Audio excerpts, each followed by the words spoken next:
Hi there, welcome to Story Stream, the Vancouver Public Library's Storytime for Adults.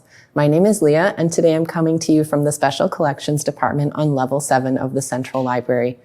All locations of the Vancouver Public Library are located on the traditional and unceded homelands of the Musqueam, Squamish, and Tsleil-Waututh peoples. Rooted in the tradition of oral storytelling, folktales have been used as a form of entertainment and education since time immemorial.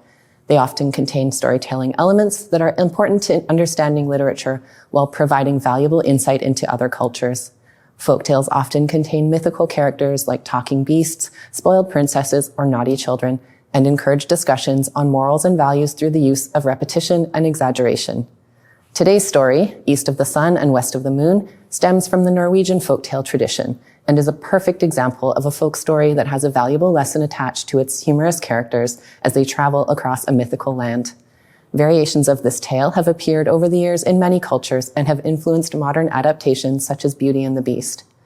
The book you'll see my colleague Will reading from today is from the 1936 edition of East of the Sun and West of the Moon, Old Norse folktales that were collected by Peter Christen Asbjr and Jørgen Moe.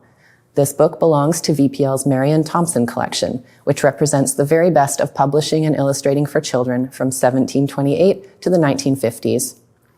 This special copy is stored safely in the Special Collections Department on Level 7 of the library, where you can visit us and find rare, unique, and historically valuable books, maps, pamphlets, and photographs.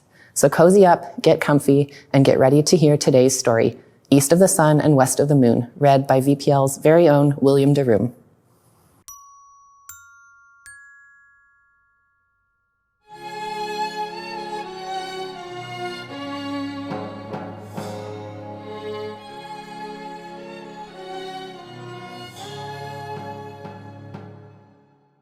Once on a time, there was a poor peasant who had his hut full of children and not much to give them, either of food or clothes. Pretty children they all were, but the prettiest was the youngest daughter. She was so lovely, there was no end to her loveliness. So it was on a Thursday night, late in the fall of the year. The sky was cloudy and it was very dark, and it rained and stormed, so the walls of the hut creaked and groaned.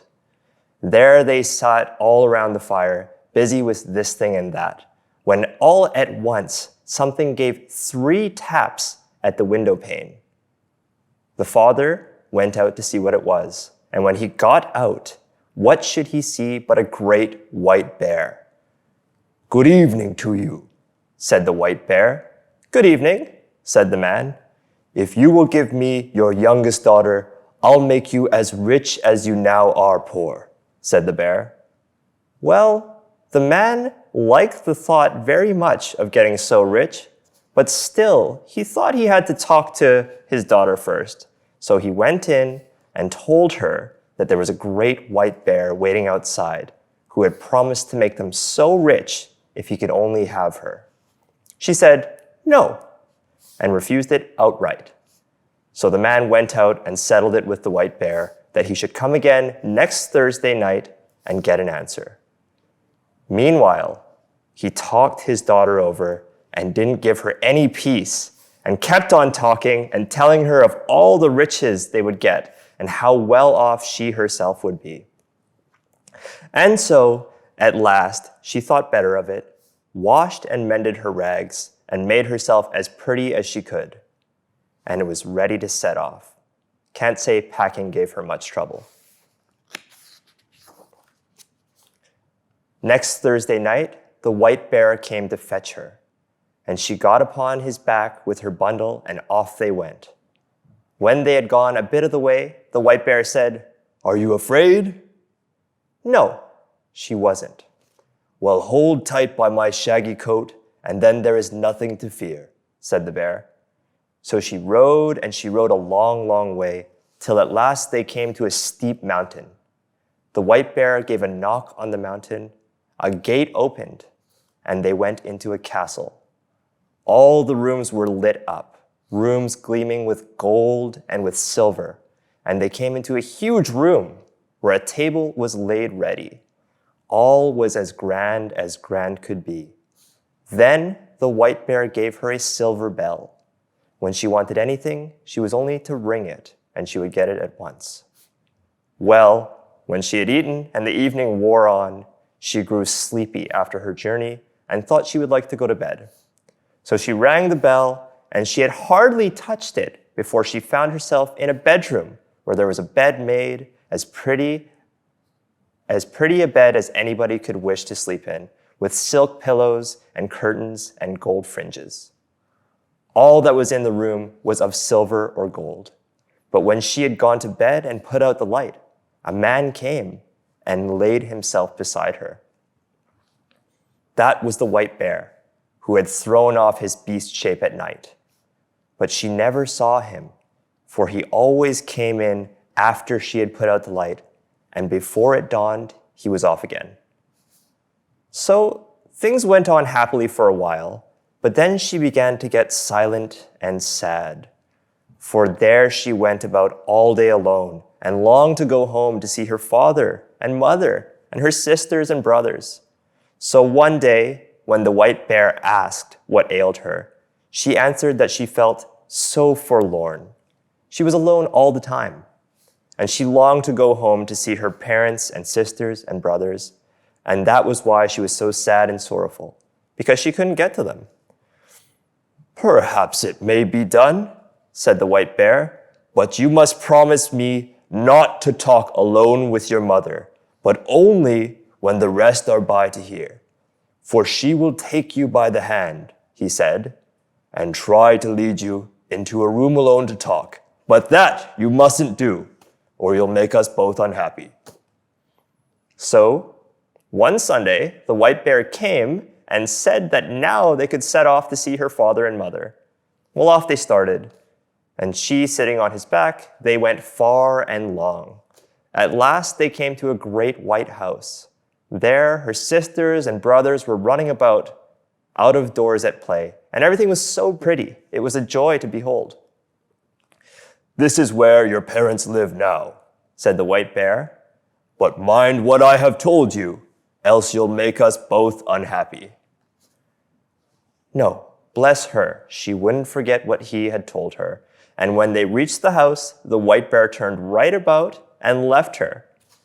When she came in, there was such joy, there was no end to it. None of them thought they could thank her enough for all she had done for them. Now they had everything they wished, as good could be, and they all wanted to know how she got on where she lived. She said it was very good to live where she did. She had all she wished.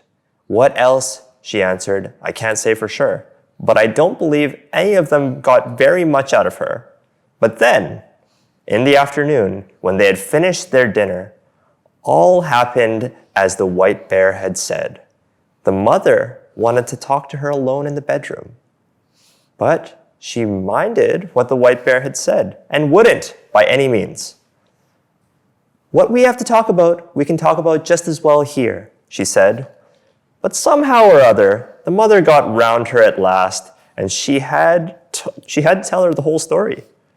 So she told how every night, when she had gone to bed, a man came and lay down beside her as soon as she had put out the light, and how she never saw him because he was always up and away before the morning dawned. She grieved much for that, for she thought she'd so like to see him, and how all day she walked about there alone, and how lonesome she was. Oh dear, it may very well be a troll you are sharing your bed with," said the mother. "But now I'll tell you how to set eyes on him. I'll give you a bit of candle, which you can carry home in your bosom. Just light that while he's asleep, but take care not to drop the tallow on him." Yes, she took the candle and she hid it in her bosom, and as night drew on, the white bear came and fetched her away. When they had gone a bit of the way, the white bear asked if all hadn't happened as he had said. Well, she couldn't say it hadn't. "Now mind," said he, "if you have listened to your mother's advice, you have made us both unhappy, and all is finished between us." "Oh no," she said. She hadn't listened to her mother's advice. When she reached home and had gone to bed, it was the old story over again. There came a man. He lay down beside her. But At the dead of night, when she heard that he slept, she got up and she lit the candle and let the light shine on him. And so she saw that he was the handsomest prince one had ever set eyes on. And she got so fond of him that she thought she couldn't live if she didn't give him a kiss right then and there. And so she did. But just as she kissed him, she dropped 3 hot drops of tallow on his shirt. "What have you done?" he cried. "Now you have made us both unhappy. Had you held out only this 1 year, you would have set me free, for I have a stepmother who has bewitched me. So I am a white bear by day and a man by night. But now all ties are snapped between us. Now I must leave you and go back to her. She lives in a castle that stands east of the sun and west of the moon. And there is a princess with a nose 3 yards long, and she is the one I must now take for a wife." She wept and grieved, but there was no help for it. Go he must. Then she asked if she mightn't go with him. No, she mightn't. "Tell me the way then, and I'll search you out. That surely I may get leave to do," she said. Yes, that she might do, but there was no way to that place. It lay east of the sun and west of the moon, and thither she'd never find her way. So, next morning, when she woke up, both prince and castle were gone. She lay in a little green glade in the midst of the dark, dense forest, and by her side lay the bundle of rags she had brought with her from her home. When she had rubbed the sleep out of her eyes and had wept till she was tired, she set out on her way and walked many, many days till she came to a steep mountain wall. Under the mountain sat an old hag who was playing with a golden apple. Her, the lassie asked if she knew the way to the prince who lived with his stepmother in the castle that lay east of the sun and west of the moon, and who was to wed a princess with a nose 3 yards long. "How did you come to know him?" asked the old hag. "But maybe you are the lassie who ought to have had him." Yes, she was. So, it's you, is it?" said the old hag. "Well, all I know about him is that he lives in the castle that lies east of the sun and west of the moon, and thither you'll come, late or never. But I'll lend you my horse, and on him you can ride to my next neighbor. Maybe she'll be able to tell you. And when you get there, just give my horse a switch under the left ear and tell him to be off home. And wait, this golden apple you may take with you," said the old hag. So the lassie got up on the horse and rode a long, long time till she came to another mountain, under which sat another hag with a golden carding comb. Her, the lassie asked if she knew the way to the castle that lay east of the sun and west of the moon. She answered like the first old hag, that she knew nothing about it except that it was east of the sun and west of the moon. "And thither you'll come, late or never, but I'll lend you my horse to my next neighbor, and maybe she'll be able to tell you. And when you get there, just give the horse a switch under the left ear and tell him to be off home." And then she gave her the golden carding comb. It might be she'd find a use for it, she said. So the lassie got on the horse and rode a far, far way and a weary time, and so at last she came to another huge mountain, under which sat an old hag spinning with a golden spinning wheel. Her too, she asked if she knew the way to the prince and knew where the castle was that lay east of the sun and west of the moon. But it was the same thing over. "Maybe you are the one who ought to have had the prince," asked the old hag. Yes, it was. But she didn't know the way a bit better than the other two. East of the sun and west of the moon it was. She knew, that was all. And thither you'll come, late or never, she said. But I'll lend you my horse, and then I think you had better ride to the east wind and ask him. Maybe he knows where it is and can blow you thither. When you get to him, you need only give the horse a switch under the left ear, and he'll trot home of himself again. And then she gave her the golden spinning wheel. Maybe you'll find a use for it, said the old hag.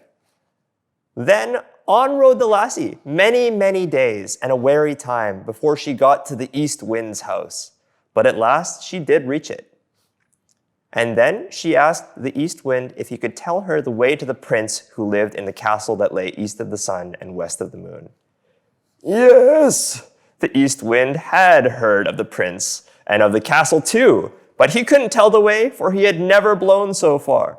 But if you will, he said, I'll take you to my brother, the west wind.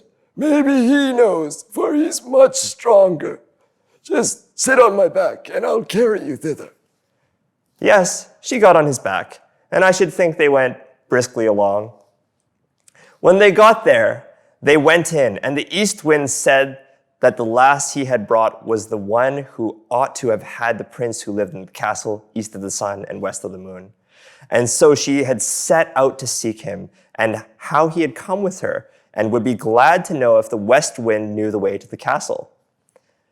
Nay, said the west wind, so far I've never blown, but if you will, I'll take you to the south wind, for he is much stronger than either of us, and he has traveled far and wide, and maybe he can tell you. You can get on my back, and I'll take you to him. Yes, she got on his back, and so they traveled to the south wind, and I should say they weren't a long time on the way. When they got there, the west wind asked him if he could tell the lassie the way to the castle that lay east of the sun and west of the moon. It was she who ought to have had the prince there, he said. Oh, but you don't say. Is she the one? Said the south wind. I have surely been to many places in my time, but that far I have never blown. But if you will, I'll take you to my brother, the north wind. He's the oldest, and he's the strongest of the lot of us. If he doesn't know where it is, you'll never find anyone in the world who will tell you. You can get on my back, and I'll carry you thither. Yes, she got on his back, and away he went at full speed. They weren't long on their way.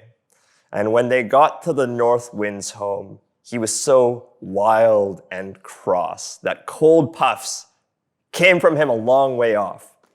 Blast you both! What do you want? He roared out to them ever so far off, so that it struck them with an icy shiver. Well, said the south wind, you needn't be so severe and hard on us, for here I am, your brother, the south wind, and here's the lassie who ought to have had the prince who dwells in the castle that lies east of the sun and west of the moon. Now she has come to ask you if you ever were there and if you can tell her the way, for she wants so much to find him again. Yes, I know well enough where it is, said the north wind. Once in my life I blew an aspen leaf thither. Then I was so worn out and tired I couldn't blow a puff for ever so many days afterwards. But if you really wish to go thither and are not afraid to come along with me, I'll take you on my back and see if I can blow you thither. Yes, with all her heart, she must and would get thither if it were possible, in any way. And as for fear, however madly it went, she wouldn't at all be afraid. Well, well, then you must sleep here tonight, said the north wind, for we must have a whole day before us if we are to get thither at all. Early the next morning, the north wind woke her and puffed himself up and blew himself out and made himself so stout and big 'twas gruesome to look at him. And off they went, high up through the air, as if they would never stop till they got to the world's end. Down below, there was such a storm that houses and long tracts of wood were torn up. And when it swept over the great sea, hundreds of ships went down. And so they tore on and on. No one can believe how far they went. And all the while, they still went over the sea. And the north wind got more and more wary and so out of breath, he could scarce bring out a puff. And deeper down he drooped, till at last he sank so low that the crest of the waves washed about the lassie's heels. "Are you afraid?" said the north wind. No, she wasn't.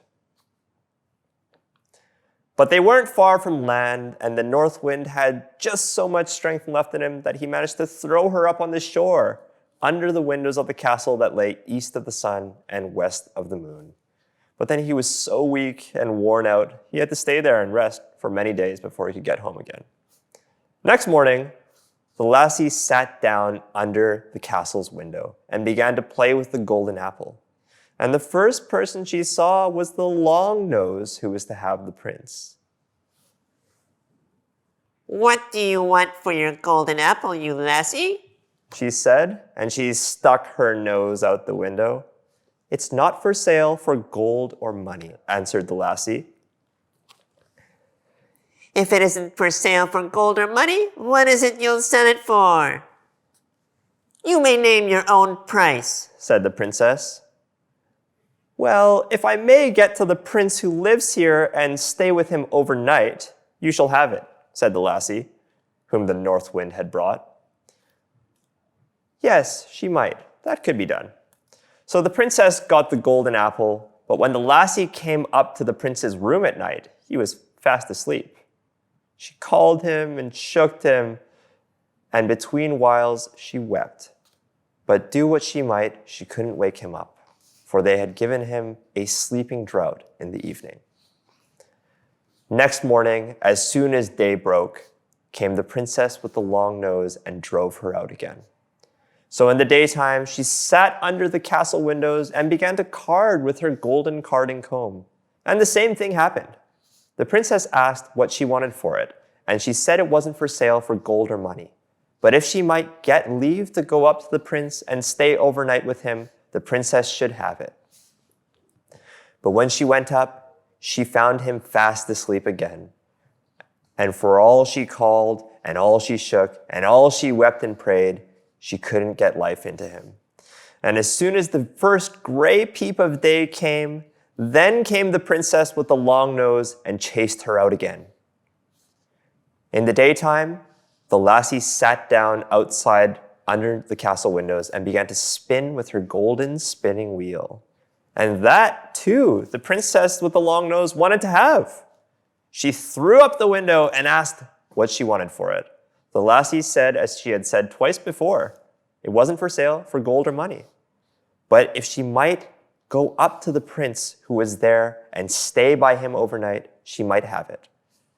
Yes, she might do that, and welcome. But now, you must know that there were some Christian folk who had been carried off thither, and as they sat in their room, which was next to the prince's, they had heard how a woman had been in there, and had wept and cried and called him 2 nights running. And they told that to the prince. That evening, when the princess came with her sleeping draught, the prince made as if he drank it, but threw it behind his shoulder, for he could guess now that it was a sleepy drink. So when the lassie came in, she found him wide awake. And then she told him this whole story of how she had come thither.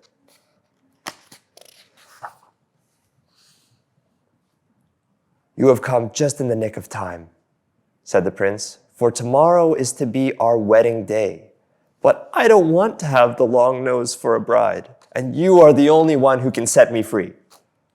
I'll say I want to see what my bride is fit for and ask her to wash the shirt which has 3 spots of tallow on it. She'll say yes, for she doesn't know it was you who put them there. But that is a work only for Christian folk, and not for such a pack of trolls. And so I'll say that I won't have any other for my bride than the one who can do it. And you can, I know that." So there was great joy and happiness between them all that night. But the next day, when the wedding was to be, the prince said, "First of all, I'd like to see what my bride is fit for. Yes, said the stepmother with all her heart. Well, said the prince, I've got on a fine shirt, which I'd like to use for my wedding shirt. But somehow or other, it's got 3 spots of tallow on it, which I must have washed out. And I have sworn never to take any other bride than the one who is able to do that. If she can't, she isn't worth having. Well, that was no great thing, they said, so they agreed. And she, with the long nose, began to wash away as hard as she could. But the more she rubbed and scrubbed, the bigger the spots grew.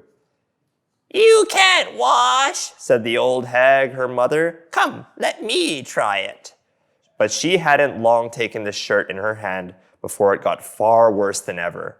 And with all her rubbing and wringing and scrubbing, the spots grew bigger and blacker, and the blacker and uglier was the shirt.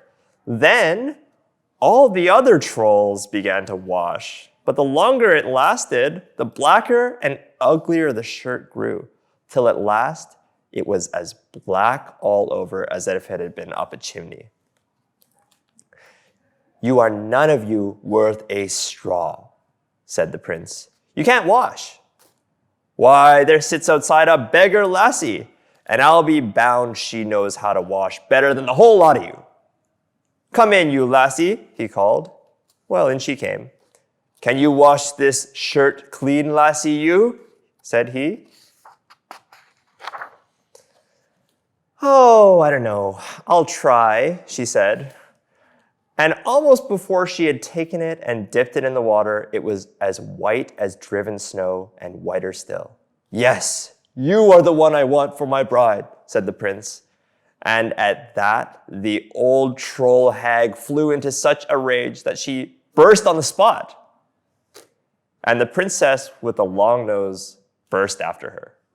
And also the whole pack of trolls after her. At least, I've never heard a word about them since. The prince and his bride then set free all the poor Christian folk who had been carried off and shut up there. Then they took with them all the silver and gold they could carry and moved away as far as they could from the castle that lay east of the sun and west of the moon. The end.